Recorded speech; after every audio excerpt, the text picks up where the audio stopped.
Hello friends, welcome back to my YouTube channel. आज की इस वीडियो में हम कर रहे हैं होम्योपैथिक फार्मासिस्ट का जो एग्ज़ाम हुआ था 6 सितंबर 2024 में, उसका मैथ्स पार्ट। क्वेश्चन नंबर 1, ए और बी साथ में मिलकर किसी काम को 14 डेज़ में पूरा करते हैं। ए और बी मिलकर कितने दिन में पूरा करते हैं?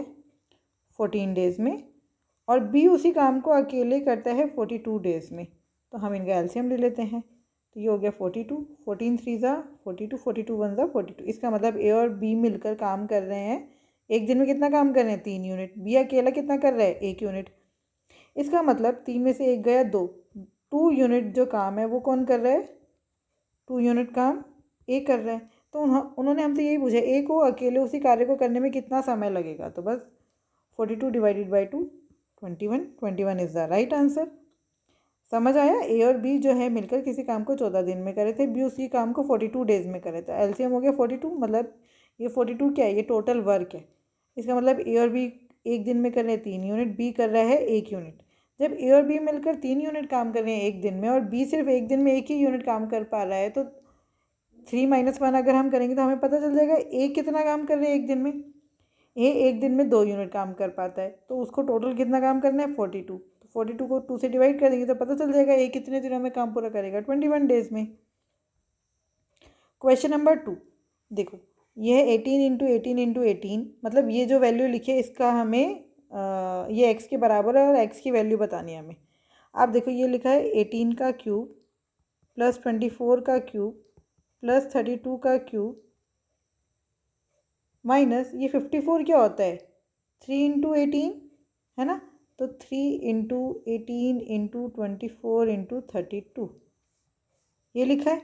नीचे क्या है? 18 का स्क्वायर प्लस 24 का स्क्वायर प्लस ये लिखा है 10 का स्क्वायर। वैसे ये 10, चलो अभी 10 का स्क्वायर लिख लेते हैं। Minus 18 into 24 minus 24 into 10 minus 18 into 10। अच्छा, अब ये देखो, ये है 18, ये 24, ये 32 है ना। ये गलती से इन्होंने 10 लिख दिया, यहाँ पर भी 32 ही होना चाहिए था।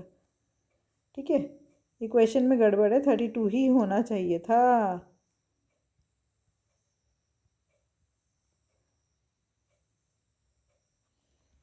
ठीक,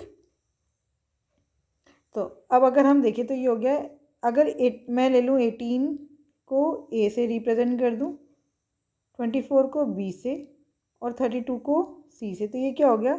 ए cube plus B cube plus C cube minus 3ab upon में A square plus B square plus C square minus A B. ये 32 है, ये भी 32 है। Minus A B minus B C minus C A.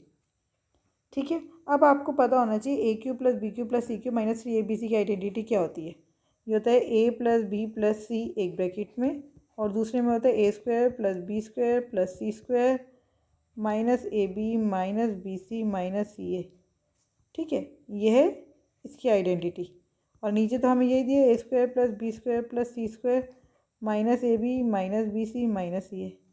Cut गया ये पूरा, तो आंसर बचा A plus B plus C. मतलब 18 प्लस 24 प्लस 32 कर दो। 4 और 2 6, 8 और 6 14 का 1, 3 4 5 6 7 74। 74 is the right answer. 74 is the right answer. Question number 3, दो व्यक्ति ए और बी एक देखो 800 मीटर लंबा एक हमारा सर्कुलर पाथ है, जिसपे ए की स्पीड है 5 मीटर पर सेकेंड और बी की स्पीड है 20 मीटर पर सेकेंड, और दोनों विपरीत दिशा मतलब अपोजिट डायरेक्शन में दौड़ना शुरू करते हैं। जब भी वे मिलते हैं ए की चाल 2 गुनी हो जाती है और बी की चाल आधी हो जाती है। ठीक है, आरंभ से कितने समय बाद वो तीसरी बारी मिलेंगे? देखो, पहली बार वो कब मिलेंगे, कितनी देर बाद मिलेंगे? अपोजिट डायरेक्शन है तो इफेक्टिव स्पीड क्या हो जाएगी? प्लस। तो पहले हो गया 20 प्लस 5 25। तो मुझे पता है 25 4 ज़ा होता है 100, तो ये हो गया 8 इंटू 4, 8 4 ज़ा 32 सेकेंड बाद मिलेंगे वो। ठीक है, उसके बाद अब जब वो एक बार मिल गए तो अब कब मिलेंगे? अब ए की स्पीड हो जाएगी 10, ये ए की स्पीड, और ये बी की स्पीड हो जाएगी उसकी आधी। तो अब इफेक्टिव स्पीड कितनी हो गई? 20। तो 800 को अब आप 20 से डिवाइड कर दो। अब वो मिलेंगे 40 सेकेंड बाद, तो 32 प्लस 40 सेकेंड। अब फिर ए की स्पीड हो जाएगी डबल, तो 20 हो गई, और बी की स्पीड अपनी आधी हो जाएगी, मतलब कि 5 हो गई। फिर से वही 25 आगे जोड़कर तो आंसर फिर से 32 आएगा। तीसरी बारी वो फिर 32 सेकेंड बाद मिलेंगे, तो 32 + 40 + 32 कितना हो गया, 2 और 2 4, 4 3 7 3 10, 104, 104 is the right answer. 104 seconds is the right answer. Question number 4, देखिए हमें क्या बोला है, the ratio of the present age of father to the present age of son. ये फादर है, ये सन है, उनके प्रेजेंट एज का रेशियो है 3:1।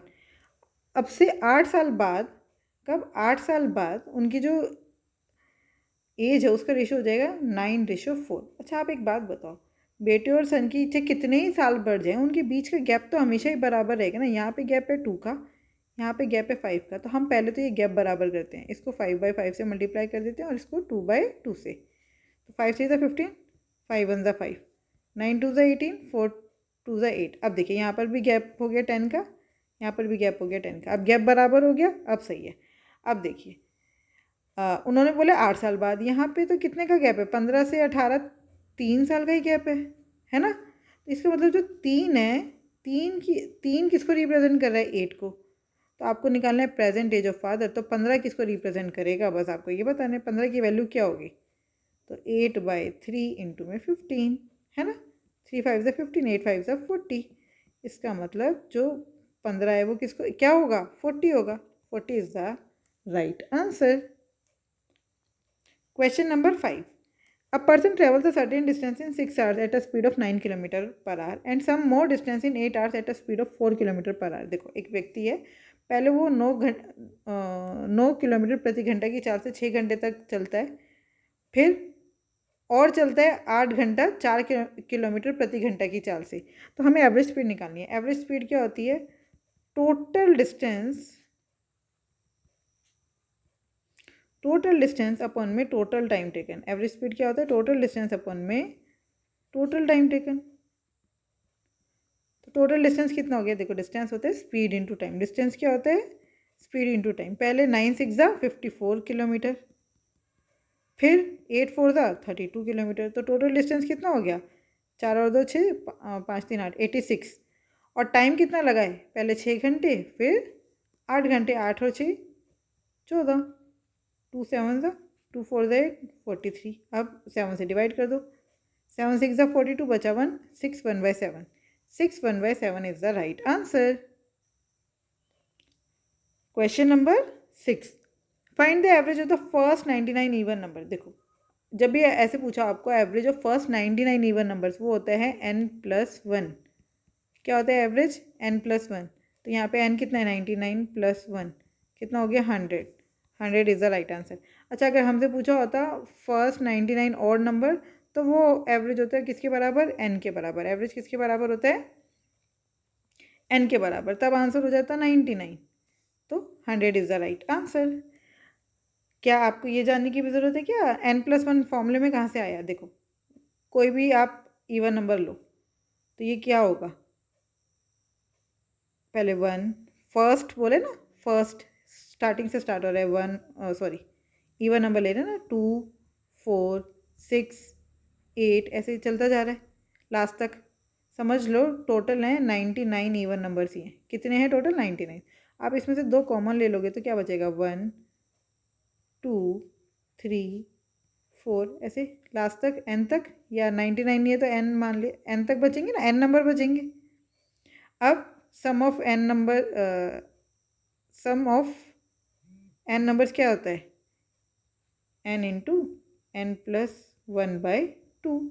तो ये 2 से 2 कट गया, ये तो हो गया इसका सम n इंटू n+1। अब एवरेज निकालने के लिए क्या करेंगे, एवरेज कैसे निकलता है, sum of all observation upon में number of observation. Sum of all observation कितना आया, n इंटू n+1, और नंबर ऑफ ऑब्जर्वेशन कितना था, n था, तो n से n कट गया, तो एवरेज आ गया n+1। इसलिए हमने सीधा सीधा बता दिया मैंने आपको, n+1 होता है हमेशा एवरेज ऑफ फर्स्ट। जितने भी इवन नंबर पूछेगा, जो भी यहाँ पे वैल्यू लिखी होगी उसमें 1 जोड़ देना, बस खत्म। Question number 7. A sum of money doubles in 12 years at a certain rate of compound interest. When the interest is compounded annually, in how many years will it become 8 times? देखो, दो double होने में कितना समय लग रहा है? 12 साल. चलिए बहुत ध्यान से देखिएगा. देखो अमाउंट कितना हो गया? 2p. और हमें पता है अमाउंट का फॉर्मूला क्या होता है? p into 1 plus R upon में 100. टाइम कितना लग रहा है? 12 ईयर्स. p से p काट दो तो 2 is equals to 1 plus R by 100 की पावर 12 है ना. अब उन्होंने पूछा है कितने और साल लगेंगे 8 टाइम्स होने के लिए. 8 टाइम्स मतलब 8p बनाने हमें. 8p is equals to p into 1 plus R upon में 100 की पावर. हमें टाइम नहीं पता, p से p कट गया, लेकिन हमें 2 की वैल्यू पता है ना. हमें क्या पता है? 2 की वैल्यू पता है. तो 8 क्या है? 8 क्या है? 2 का क्यूब. तो बस 2 की जगह वैल्यू डाल दो. 1 प्लस आर अपन में 100 की पावर 12 का क्यूब. 12 3 ज़ा 36. कितने साल लगेंगे? 36 साल. लेकिन उन्होंने हमसे ये नहीं पूछा टोटल कितने साल लगेंगे. उन्होंने हमसे पूछा in how many more years. तो मोर कितने हो गए? पहले 12 साल तो लग चुके हैं ना. तो 36 घटा 12 कर दो 24. 24 इज़ द राइट आंसर. देखो टोटल 8 गुना होने में लगेंगे 36 साल, लेकिन उसमें से 2 गुना तो हो चुका है ना. तो 12 साल में उन्होंने पूछा और कितना समय लगेगा, इसलिए 36 में से 12 माइनस कर देंगे तो और 24 साल और लगेंगे. आई होप ये समझ आया आपको अच्छे से. Question number 8. In a cricket match a batsman score 90 runs which included 7 4s and 3 6s. What percent of his total runs round off to decimal places did he score by running between the wickets. तो देखो 7 4 ज़ा 28 and 3 6 मतलब 3 6 ज़ा 18. 8 और 8 16 का 1 2 3 4 46 run तो उसने चौका और छक्का लगा के ले लिया. तो 90 में से 46 गया, कितना हुआ? 90 में से, अच्छा 90 का आधा कितना होता है? 45 ना. तो बस ये हो गया 44. अब आप बताइए 44 की वैल्यू क्या होगी? 50 से ज़्यादा या 50% से ज़्यादा या 50% से कम? तो ये दोनों तो आंसर हो ही नहीं सकते भाई. 45 पूरा 50% है, तो हमें 44 का परसेंटेज निकालना है ना. तो 44 बाय 90 इंटू में 100 है ना. ये 1 0 से 1 0 कैंसिल. तो ये हो गया 440 को अब आप डिवाइड कर दो 9 से. 9 4 ज़ा 36. बचा कितना? है ना. अब 9 9 ज़ा 81. 9 8 ज़ा 72. इसका मतलब 48.89 यही आएगा ना. 49 आ नहीं रहा, ये दोनों हो नहीं सकते. तो अब आपको ज़्यादा निकालने की ज़रूरत नहीं, ऑप्शन में से ही चूज़ करेंगे. तो 48.89 is the right answer. Question number 9. 6.5 10.6 and 9.7 का जो एवरेज है और ए का औसत है 19. तो ये कितने? 1 2 3 4. तो 6.5 plus 10.6 plus 19.7 plus A divided by 4 is equals to 19. तो ऐड कर दो. 6 5 11 11 7 18 का 1 10 6 16 16 और 19 16 और 9 25 25 और 10 25 और 10 35 और 1 36. 36.8 इज इक्वल्स टू 19 4 से कितना होता है? 76. ठीक है. प्लस ए. तो ए की वैल्यू हो गई 76 माइनस 36.8. तो आंसर आया 0.2.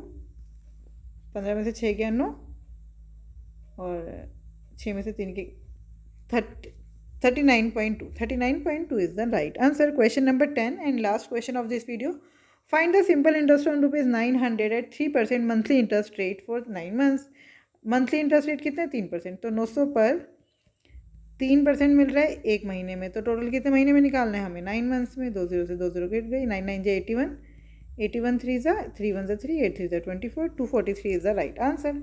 आई होप ये 10 क्वेश्चन आपको बहुत अच्छे से समझ आए होंगे. फिर भी कोई डाउट है तो आप मुझसे जुड़ सकते हैं @maths PS1 टेलीग्राम चैनल पर. Thank you. Keep learning, keep practising.